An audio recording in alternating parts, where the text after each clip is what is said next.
Hey everybody, Chris McClure here. We're now going to take a look at these inequalities involving quadratic functions. So what are we talking about here?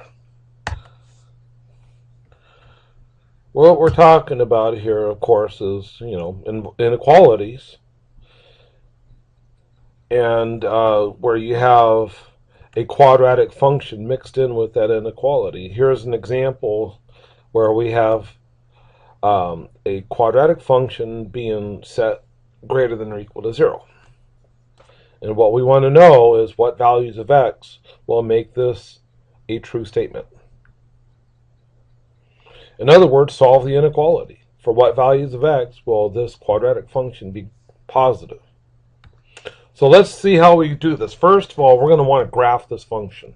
So you remember how to graph it. You find the intercept. There's the y-intercept by setting x equal to 0. The y-intercept is 4. You find the x-intercepts by setting the function equal to 0 and solving for x. And it turns out that -1 and -4 are the two x-intercepts. Find the vertex location at -5/2, comma -9/4. So here's the point where the vertex is.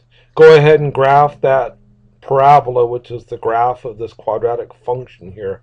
And then where we have the function being greater than 0, that's going to be, see where the parts of the graph that are above the x-axis, what values of x will make that be true. And of course it's going to be to the left of -4 and to the right of -1.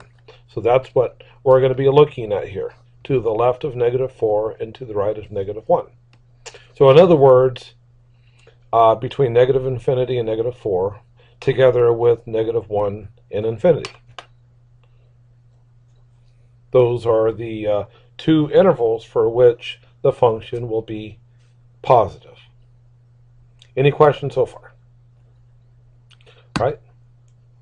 And if we wanted to graph on the real axis those two intervals, hey, we'll graph between -infinity and -4, not including -4, of course, because at -4 the function's equal to 0, but also greater than -1.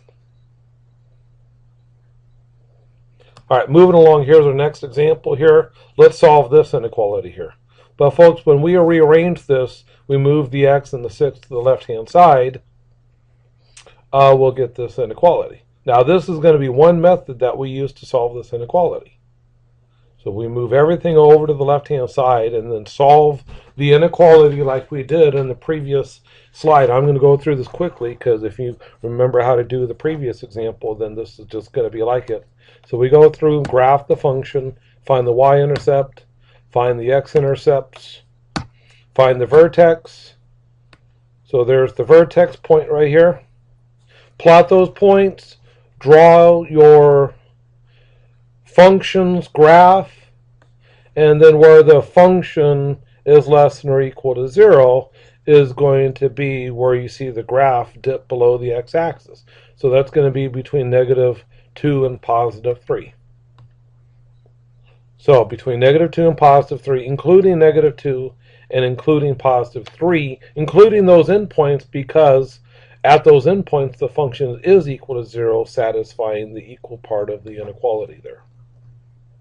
So on the interval from -2 to 3, and that is the answer to the question, for what values of x will this inequality be true? All right?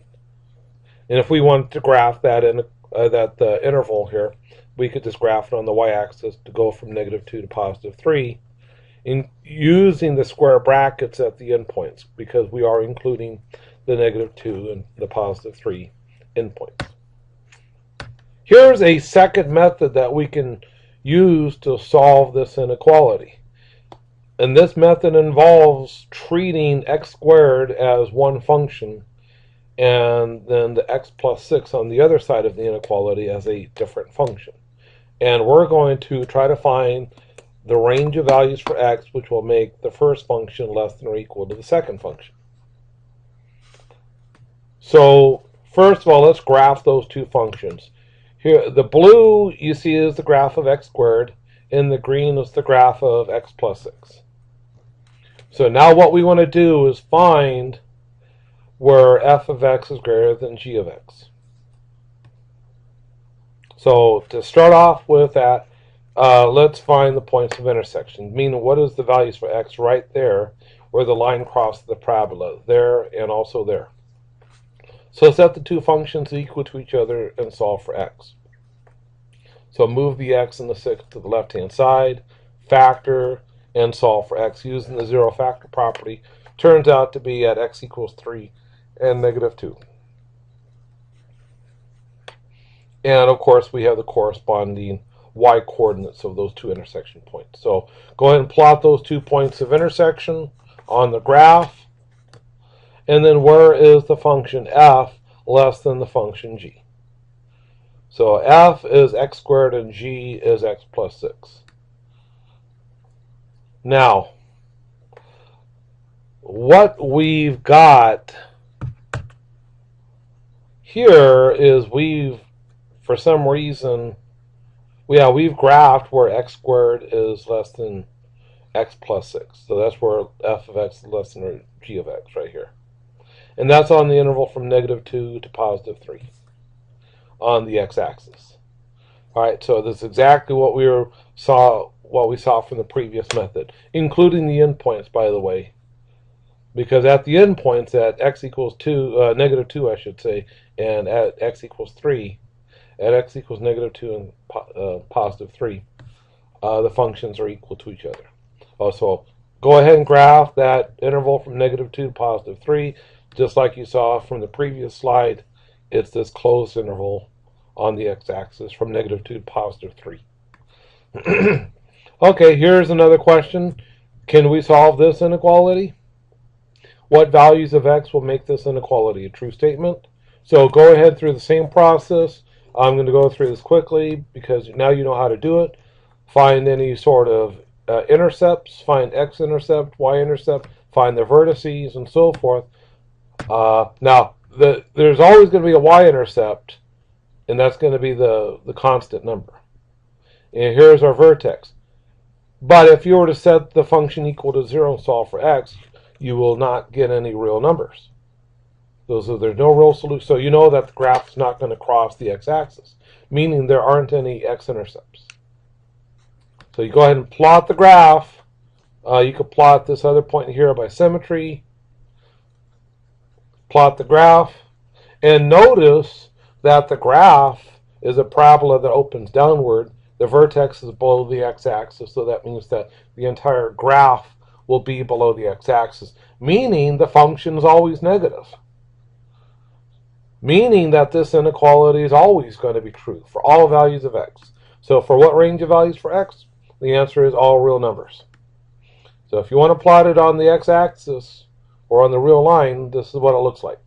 And yeah, you could put little arrowheads on either end of the shaded region on the real line to indicate the set of all real numbers. Meaning, for all real numbers x, the inequality is a true statement. Alright, so that's it, folks. That's a real quick down and dirty lesson on how to solve inequalities. That's the last section of Chapter 4, so you know what that means. I'll be whipping up a new quiz for you for Chapter 4, posting that on Blackboard for you to entertain. Of course, you're going to want to do that after you take the midterm exam. Okay, so I'm going to stop this now, and we'll see you next time.